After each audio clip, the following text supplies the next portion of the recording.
Someone requested that I take a look at this Lauren Southern video.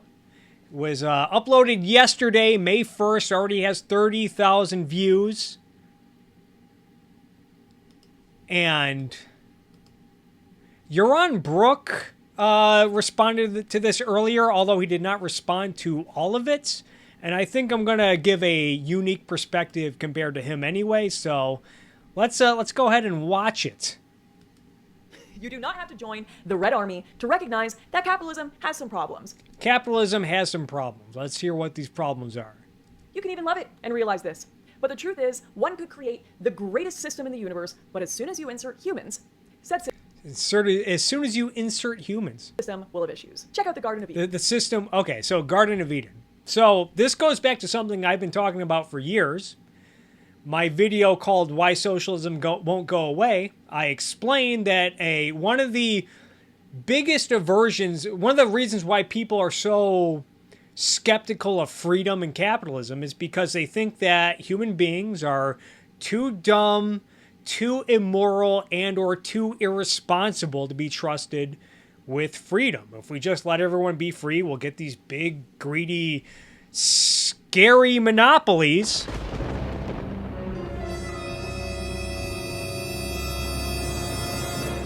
People won't save for their retirement. People won't pay for health insurance. People will have kids that they're not ready for. They won't put money aside for their education. Everyone will just be a slave to their machine or whatever at work. That's what it comes down to. We saw. And you see it here with Lauren Southern. Like, oh, capitalism sounds wonderful, but once you bring humans, hey, we suck. Look what we did to the Garden of Eden. Especially when we were given the freedom to suck. I'm not sure. When we're given the freedom to suck, we're just going to suck. There you go. Sure when exactly. Once again, I was... You're goddamn right. Goddamn right. This Republican worship of capitalism began, but it is a problem. And Republican, I wish that still existed because the Trump administration, the Trump presidency, obliterated whatever respect for capitalism still existed, even superficially, within the Republican Party and amongst the right, and made room for QAnon crazies and nationalistic knuckleheads. It needs to stop. Like Lauren Southern, who I would probably consider a nationalistic knucklehead. Capitalism is just a system of economics. It is not a god, it's not a moral system, and it's not going to save us. Now, here's where she's kind of touching on something legitimate. Like, yeah, capitalism ultimately is a political system. And as you'll see, her issue with capitalism is it does not provide a code of morality, a code of ethics. It does not provide, a proper means of art and culture. And in fact, in its current highly toxic form, has arguably been the downfall of both traditionalism and conservatism in many ways. Traditionalism. Is tradition inherently good and valuable? Did a whole video on that too. And coincidentally, you see this meme on Twitter. It's usually a picture of this random ass highway exit with all these gas stations and fast food restaurants, and it looks terrible. It looks unappealing aesthetically, and it's next to I think it's usually the Bath Somersault in Rome, this beautiful architecture from Rome, and it says capitalism versus tradition. And I say, even given those options, I would still choose capitalism. is the most powerful weapon currently used by radical socialist activists who... Not to be a contrarian, because, would I rather just live in, the days of Rome for the sake of decent architecture, or would I rather live in a world where greedy companies, greedy corporations are competing for my dollar by putting up big colorful signs advertising their dollar menu deals or their awesome pizza deals, trying to get me into their door and sell me some food. Seemingly have given up the class war in favor of winning the culture war hand in hand with... The class war? She jokes that, anyone who criticizes capitalism is labeled a Marxist, and then makes an issue about class warfare. Big corporations. So let's jump right into it and go through the three main problems I have here and why. 3 problems. 1. The amount of power corporations have is too damn high. This might be true due partly to government intervention in the economy, because the mixed economy is generally, I don't want to say favor the rich. There are a lot of ways in which the mixed economy does not favor the rich, with the high taxation rates, antitrust, and whatnot. But in other ways, corporations and these so-called elites, they're going to have more lobbying power. They're going to have better means of lobbying politicians. And you kind of see this at times with the way the FDA grants monopolies with their bullshit patent policies.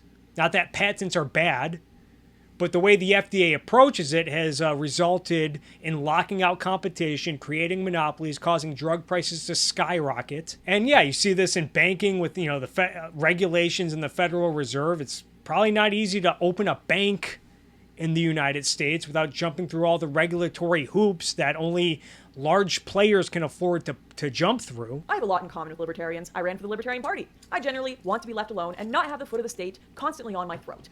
However, where I tend to part ways with my libertarian friends is I think there are significantly more threats to our freedoms than just the state, such as the many violent, non-government authoritarian criminals and foreign terrorist groups that exist. Yeah, okay, government should step in and crush terrorist groups, any militant group that is a threat to the United States should be crushed. Criminals should be apprehended and dealt with accordingly. It's not an issue of capitalism. That's what government's role is. It's when it comes to terrorism, we should have a national defense that deals with such threats. And when it comes to domestic threats like criminals, we should have police and a justice system that handles them accordingly. That's not an issue with capitalism.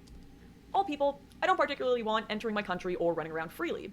Libertarians will often disagree with me and respond by saying, sure, Lauren, violent people exist, but they are just not as big a threat as the all-powerful state is to our freedoms. Therefore, no matter the potential benefits of the state in stopping or reducing other evils, it must be abolished or... So it sounds like she's mostly responding to libertarians who kind of want... A lot of them are anarchists, think that we need to get rid of the state altogether, which is where I get off the boat with with a lot of the alleged capitalism defenders amongst libertarians. At least severely reduced, because they are the bigger problem, which, fair enough. Deal with the greatest threat to freedoms first. The only problem here, though... I'd say deal with all threats to freedom. ...is that the government is no longer the 800-pound gorilla. It's more like an organ grinder's monkey dancing to corporate music. Western governments are largely controlled by corporate lobbying pressure, campaign donations, and now even censorship of politicians we once would have thought were more powerful than... And so is the problem the political system and the politicians, or is the problem corporations? Corporations. And the worst part about the corporations having this power is we didn't elect them. And no, we didn't vote for them with our dollar either. I'm sure a lot of us would much rather go to our local shops and hire our neighbors for jobs over some faceless, nameless corporation. Faceless? I mean, I don't think any corporation is technically nameless. A lot of times I do prefer corporations. Sorry. I think Walmart does a great job. They generally do better, offer lower prices, more goods than not to shit on local small mom and pop grocery stores, but generally prefer big box stores because they have more to offer. They have self-checkout, so I don't have to wait in line as long. I know a lot of people get all sent. Oh, you're asking me to bag groceries, essentially doing the work of a clerk at a grocery. You know what? If I have to wait in line for 10 fewer minutes, great. But unfortunately, it's becoming near impossible to compete with global monopolies utilizing slave labor to... And how are monopolies created, essentially? Monopolies really only exist when government establishes them by locking out competition or giving them favors that makes it difficult, if not impossible, to compete. To compete with global monopolies utilizing slave labor to drive down prices while we have to adhere to reasonable local labor laws. Not to mention... So again, it's the issue capitalism or local labor laws, which a lot of times do mess things up, particularly with the minimum wage. Makes it illegal for people to work. All the government grants, tax cuts, and favors. And not to mention all the power the federal government has given to unions over the last century, which I know you could argue has been eroding, but they still are very powerful. For big business elites. It is simply not possible to compete, which is tragic for hardworking small businesses and medium businesses, which I, and I'm sure many of you, really support. Now, I know what you're thinking. I know what you are all thinking. Now, I don't make an issue over small versus medium versus big. I kind of making an issue of which business is best for me in a given situation. Warren, this is not real capitalism you were talking about. This is crony capitalism. And you'd be absolutely right. But here's the kicker. Here's the kicker, you guys. Capitalism has never been tried. Oh, okay. Just like how real communism has never been tried. Both of these theories and systems on a large scale are ahistorical constructs. We have never lived in a world where millions of people have had to... Yeah, but what you can do is you can offer an ideal to strive toward, and even if you don't get to perfection, you can analyze how and when a political system deviated from that ideal and embrace that ideal and see what happens. Share with each other the way a family does. So, because we never got it perfect, we should just give up. And in favor of what? Statism? And we have never lived in a world where everyone buys and sells from each other with no restrictions or aggression from anyone else. So if we want to deal with reality, what we have to examine is how capitalism has... Capitalism allows us to deal with reality the best by reason. The best way to deal with reality is using reason, using your mind. And so we should want a society that removes force, which is the antithesis of reason, which makes reason difficult, if not impossible. Actually worked in history. And to my libertarians, a little side note, if you need to mentally put the word crony in front of capitalism for the rest of this talk to get through it, that's perfectly fine. Like I said, you're not wrong, but I'm speaking to the system in place today that... She's speaking to the system in place today Republicans often defend as capitalism. that they defend as capitalism. This is another issue where I'm kind of, yeah, she's onto something, because a lot of today's defenders of capitalism, I call them pretenders of capitalism, whether it be conservatives or even this growing trend of neoliberals on the left. To them, capitalism is just whatever the status quo is. With the modern welfare state and regulatory state, sometimes you want a little more, sometimes you want a little less. But it's just whatever the status quo is. And that's why it's important to really define your terms so that you have something to strive for.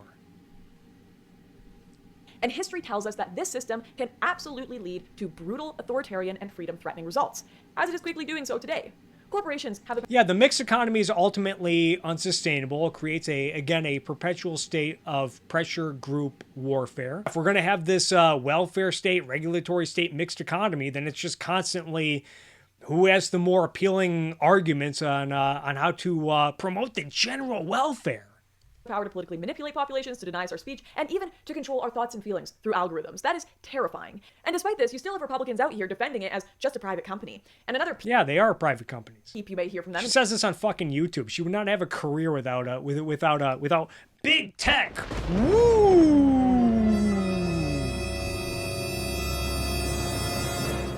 So what's the alternative? You're going to force private companies, private property owners to entertain thoughts that they don't like or disagree with. Not that social media companies are beyond criticism and scrutiny. Twitter especially clearly has double standards, which are becoming increasingly infuriating. But that doesn't give you a right to violate their property rights. Defense of our corporate overlords is, well, at least they can't throw you in jail. At least they won't put you against a firing wall or start wars.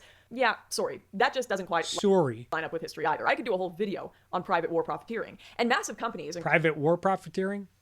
Corporations like the Dutch East India Company not only kept and sold slaves, but had private militaries larger than entire countries' militaries, and eventually became so powerful they could invade and become the acting government in areas in which they had business interests.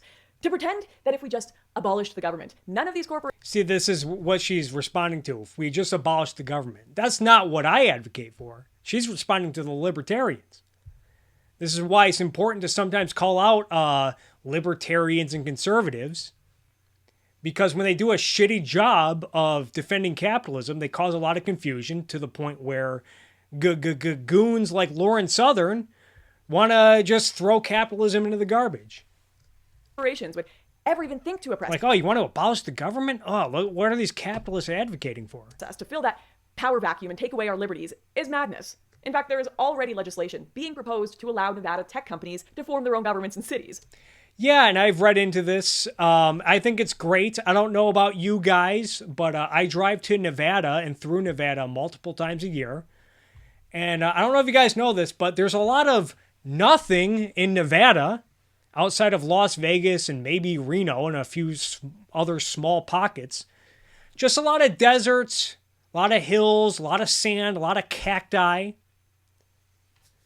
And yeah, the state is proposing, I believe, selling off land. Of course, the guy, if you read into this, the mogul that wants to do this is named Jeffrey Burns, Mr. Burns. Had to be a business guy named Mr. Burns. Fucking Simpsons. Anyway. They want to sell land, bring in investment. And yeah, obviously this city would presumably be operating under the jurisdiction of the United States Constitution. It's not like they're going to just set up their own little communist commune and just establish their little dictatorship within the United States. I mean, don't a lot of like anti-capitalists these days bitch about the alleged economic consequences? Like, oh, jobs are getting shipped overseas. People don't have opportunities. People aren't making as much money. And as a result, people are becoming addicted to opioids, or in this case, Lauren Southern's going to say, oh, the suicide rate has been increasing. Shouldn't we want more investment, more new communities developing that might create some jobs, create some economic growth? Can't have that, apparently. So people, if you are skeptical of and you don't like big government, you really should be just as worried about big corporations, because they don't want to uphold systems which made them wealthy, as those very systems may allow for their replacement and failure. And thus, they also, another thing is whatever corporations are doing is capitalism's fault. Want to become your government and eliminate competition and question. And I fear that these mega corporations are getting very close to that. So instead of daddy government on our throats, we'll just have, I don't know, Google soldiers TM putting us up against firing walls for illegally downloading Gab or Parler to their devices and sharing our Netflix. That's what Google's going to do. They're gonna hire firing squads, right? Is that what she said? Putting us up against firing walls for illegally downloading Gab or Parler to their devices and sharing our Netflix account with more than 10 friends. But let's move on, because this second one is a far more important point, and that is capitalism's destruction of community and culture. What are they doing to destroy community and culture? I often see many on the right lamenting the loss of old traditions. It's too much freedom just destroying the culture. Like, we had this amazing culture, and then we, gave people individual rights, and then it just all went to shit. Architecture, community, family, and art, and yet at the same time proposing capitalism as a solution. It's not. Not even a little bit. Capitalism has no incentive to preserve our culture or communities. And in fact, I argue. What does she mean by our culture and our communities? What if Lauren and I disagree on what good culture is? What if we disagree on like what holiday should be celebrated? What desirable fashion is cool? What, does she want the state to enforce that? Like, what's the alternative here? And you'll see at the end, she doesn't have any alternatives. But I think when it comes to culture and arts, I think this is where the First Amendment and free speech comes into play. Free speech gives you the First Amendment gives you freedom of expression, freedom to create art, create culture.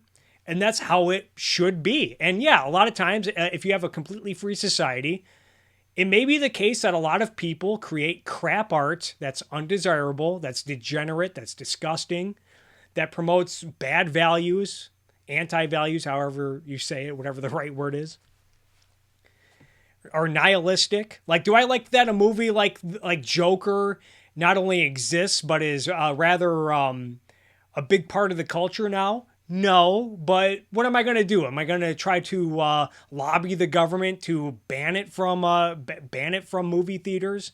Ban it from people's Rokus and Apple TVs? Do you want the government to start getting involved in what's good culture, what's good art, and promoting good art? And then she tries to play it off, oh, I'm not a communist, you guys. Argue has negatively impacted families. I think where this confusion comes in is some people observe that Marxism works in opposition to capitalism and to deconstruct the nuclear family. And Marxism only works in death and misery. Assume, therefore, capitalism must be working to oppose Marxism and to support the family. But capitalism is not Marxism's counter. It came about before Marxism and is therefore indifferent to it. It's simply an alternate system. And while that system And so this is where I think Lauren is kind of touching on something, is that it ultimately is a political system. And she's more concerned with other philosophical issues. She'll get to ethics, but right now she's concerned about culture and art. And again, yeah, I think this is an issue for philosophy. We need better intellectuals, better ideas, and then as a consequence, we will get better art, better culture. So is this a problem capitalism will inherently fix? Maybe not, but it's not capitalism's fault either. Can certainly bolster some people's family lives and wealth and material goods. Capitalism only moderates for the markets and not for the souls and well-being of its workers. I would say capitalism frees people up to create whatever arts and culture they want to promote and exchange. There's a reason defenders of capitalism talk about how people can't eat and this is where a lot of mostly libertarians, because libertarians are mostly concerned about politics. They don't really have a consistent answer when it comes to things like ethics and culture and art. It's just like, oh, just let the free market work it out. Whereas objectivism deals with all of these different branches of philosophy. Now, conservatives try to offer some vague notion of tradition and family values and bringing God and Christianity and religious baggage into the mix, which is only toxic. Communist societies, because capitalism is really, really good at creating surpluses of goods for physical needs. But does it serve, I don't know, your safety needs? Not really. Your financial security can be wiped away any minute by the stock market. Well, again, and why does whenever we've had market crashes is often due to distortions that are created by central planners and regulations. But yeah, going back to safety, first off, yes, we want a government that keeps everyone safe, at least to a certain extent, protects rights, keeps bad guys in jail. You can hire private security, and just through innovation alone, things get safer. Your cars get safer. Your food gets safer with better refrigeration and cooking utensils. You can have more complex security systems to protect your home from burglars. So yeah, I would say that capitalism does. It protects individual rights and it makes society much safer, including from even pollution, contrary to popular belief. Does it serve needs relating to love and belonging? No. Because having a wife or a husband, and definitely kids, is a drain on your productivity and resources. And anyway, in this culture, apparently it's... Yeah, but, having a kid can, it can motivate you to be more productive. And then your kid might be more productive. Irrational to limit yourself to just one person. Might as well just use Tinder and count yourself lucky to live in a free society, you prude. Does it serve needs related to esteem? Does anyone feel esteemed in an assembly line? Yeah, again, things like dating, family. I think this is an issue more for philosophy and ethics. These shouldn't be political questions, but people should be free to make such decisions on their own behalf in a free society. Job where their boss treats them. But as Lauren Southern said at the beginning of the video, human beings suck, so to hell with freedom. Like they should be grateful the company has room in the budget for free coffee. Does it serve needs relating to self-actualization? I don't know. You try self-actualizing in a gig economy or in a world where you can lose your job the instant you self-actualize in a way that Twitter doesn't like. Also, on a side note, and Twitter would not exist without the whatever elements of capitalism still exist. Marxism may have told women that being wives and mothers was shameful, but it was capitalism that broadcast that message so that all of those women would enter the workforce and drive down the wages of their husbands and sons. Seriously. Oh, is that what happened? Can we really say that it's all just government systems that have ruined our happiness? Or perhaps Is Lauren Southern right now driving down the wages of male YouTubers? Some of us admit our work life, addiction to media, obsession with pursuing the next shiny product, the constant demands that we buy things to look a certain way, feel a certain way, watch this, buy that, play that, drink this, eat that. Could it perhaps be this mass consumerism and work-life imbalance that has also ripped us from our family, community, and loved ones, and ourselves in many ways as well? What Hannah Arendt called... Well, if people let consumerism consume their lives to the point where they neglect more important things in their lives, then they'll deal with the consequences. The vita activa, a state where we must always be busy, never present, and always consuming. It's just soul-destroying. And even if we move on to other factors leading to cultural decay, such as mass immigration with no assimilation, that too has largely been put... Mass immigration? Okay, well, I'm for immigration and assimilation. There's your solution. Let's assimilate. Be proud of America and freedom, rather than just saying, well, capitalism didn't work. Let's just throw freedom in the garbage and build walls so people can't come in and threaten our culture. Pushed and supported by corporations looking for cheap labor. As for old architecture, the utility of a building being nice relative to its price just doesn't add up. And don't tell me there's not a demand for beautiful buildings when people are flying halfway across the world just to take pictures with them. The problem is that the demand clearly doesn't lead to enough. Yeah, and how many buildings aren't being built because of government regulations, like in Los Angeles? Well, didn't de Blasio say a few months or years ago that the era of skyscrapers in New York is over, that they're not building any more skyscrapers? Oh, here we go.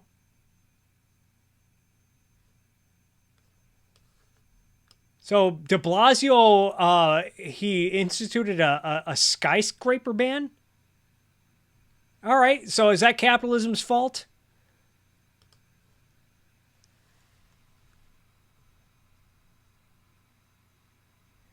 Yeah, glass skyscrapers have no place on Earth. Something I'll probably have to look into later. But yeah, I guess the lack of good architecture is it's a consequence of too much freedom in the market, according to Lauren Southern. Profit. Visual joy of the citizenry in daily life is not a business. This is in large part why the left have won the culture war. They didn't care that their arts degrees weren't particularly... I would say the left, to the extent that they have won the culture war, is because they dominate academia and the media and Hollywood. Profitable. They just wanted to create art. And sure, I'm conceding ground to progressives in some regard, but I'm also not going to sit here and pretend that you can eat an art degree or that it was the arts that doubled our average lifespan. That was absolutely innovation pushed by commercial interests and capitalism. Oh, so innovation doubled the lifespan, but capitalism makes us less safe? But the question still arises, what is the point of a long lifespan if increasingly people aren't wanting to live said life? Well, I guess it's better to have a shorter lifespan and not have a choice to live longer. Ultimately, we cannot understate how consumerism makes surviving insultingly easy, but we must also acknowledge it makes living insultingly hard. Now, the last one here, number 3. So innovation made life easier, but now it's harder? What did she say? I gotta... Hold our average lifespan. That was absolutely innovation pushed by commercial interests and capitalism. But the question still arises, what is the point of a long lifespan if increasingly people aren't wanting to live said life? Ultimately, we cannot understand... And I don't think suicide is a good thing or something to just brush off. But again, would you rather live in a society where you have at least the choice, the option, the capacity to live longer? Or not have that choice at all? Then, you know, if you want to live, well, tough luck. Got rid of free markets. State how consumerism makes surviving insultingly easy, but we must also acknowledge it makes living insultingly hard. Now, the last one here, number 3. So living's easier, but also harder. I don't know how that makes sense. Capitalism is indifferent to morality. Capitalism is not a conservative view of the world. So yeah, here it is. Yeah, so you need a proper code of ethics before you get to capitalism, and that's why individualism, rational self-interest, egoism. That's why you do need to promote a proper code of ethics alongside capitalism. It's not a political view at all, really. It's simply a tool which sways towards the highest bidder. If you live in a culture that is deeply sickened, the products that are both created and sold... So yeah, just having a mere political system of freedom, if people still need a code of ethics so that they know how to live free. They need to be told that life is important, life is of value, and if life is the standard, then happiness is the purpose. You are free to use your reason, to take the actions necessary to sustain your life and pursue values to live a good life. But if you try to couple freedom with, religious garbage, political correctness, that's just not going to really gel. It's not going to click.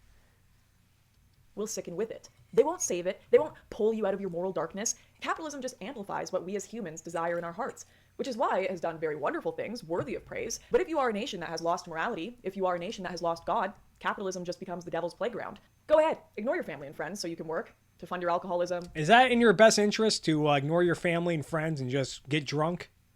I don't know, spend all night feeding your porn addiction and again, so porn addiction. Buying your way past a girl's modesty. Pay for followers to feed your narcissism, why don't you? And go ahead, consume the cheapest product provided by men and women only held to their desks by the factory suicide nets, preventing them from jumping to... So what's the alternative here? Do we need a form of statism or do we need a proper code of ethics that capitalism as a political system does not offer, but you need alongside of it? Their own death.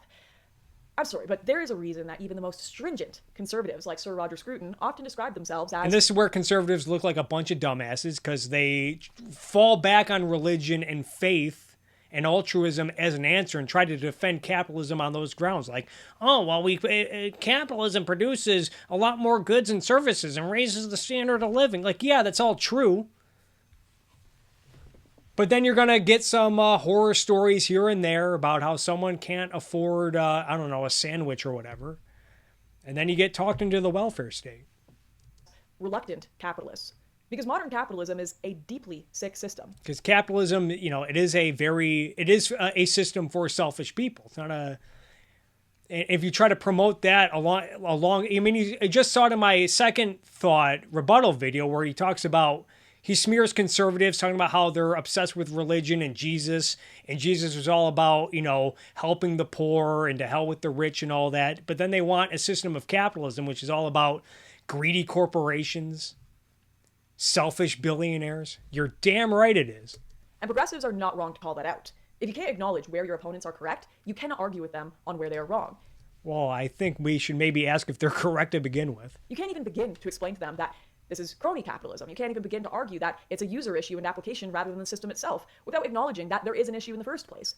Truth is not found in political absolutes. It's not found in platitudes either. As one of my most respected mentors and Professor Ron Dart always reminds me, truth is often found in the tension. That is to say, not absolutes, nor even the center, but constantly Oh, so there are no absolutes, huh? questioning and challenging ourselves and our beliefs. And as I mentioned at the start of this video, some of you may be itching to call me a socialist for publishing this, but consider that you're watching this video on YouTube. Literally any minute, with no warning, YouTube could alter its terms of service to include a provision that lets them ban this video, and then do it. How does this make them any better than countries who censor political dissidents? My banning from the UK cut me off from speaking face-to-face with 68 million people potentially, and even if I had a primetime slot at the BBC and attracted the entire viewership of the UK, I still wouldn't get a fraction of the influence and reach that's available on YouTube. YouTube gets 8.6 billion monthly visits worldwide, literally more engagement than there are people on planet Earth. Their daily views are in the billions, and YouTube can cut you off from that audience anytime it likes. And it's something that did not exist 15, 16 years ago, and apparently everyone has an inalienable right to their service now. For any reason, with no warning or explanation. And because of the power of its lobbying, there's currently no chance to fix that problem. And if you complain... Well, take away the power of lobbying by getting government out of economics. ...about that massive, unaccountable, super governmental power over worldwide speech, you get accused of supporting literal centralized planning of all resources in society by some Republicans, as if there is no middle ground between, hey, I think corporations have gone a bit far, and submitting yourself to Big Brother. Which is why I say this to any in my audience currently itching to call me a socialist. You keep using that word. I do not think it means what you think it means. So at the beginning of the video, she just defines capitalism as whatever the modern day mixed economy is, and then smears her potential detractors by saying, oh, you don't know what socialism means. Nice work. Well done. Now, do I have a solution for this? Great question. No, I got nothing. See, she has nothing. No alternatives. Sorry, guys. But to be fair... At least she's honest. This is probably why we've let things get so whack. Because all of our solutions to these problems with capitalism throughout history have created much bigger problems for us than the initial one we were trying to solve, including the death and torment of millions. And I think it's pretty clear that the issue she has nothing to do with the branch of philosophy that deals with politics, but rather the branches of philosophy that deal with ethics and aesthetics.